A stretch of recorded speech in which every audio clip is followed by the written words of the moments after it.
So if you have to, are you recording?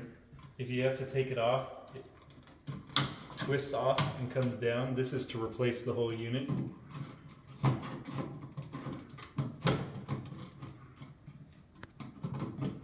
then you just twist it back on.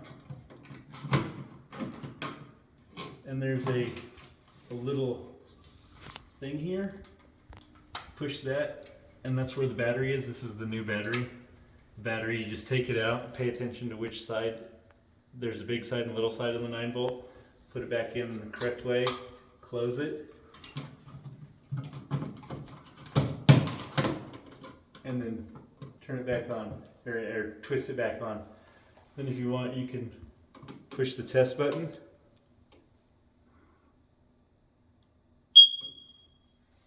It has power. And it's testing.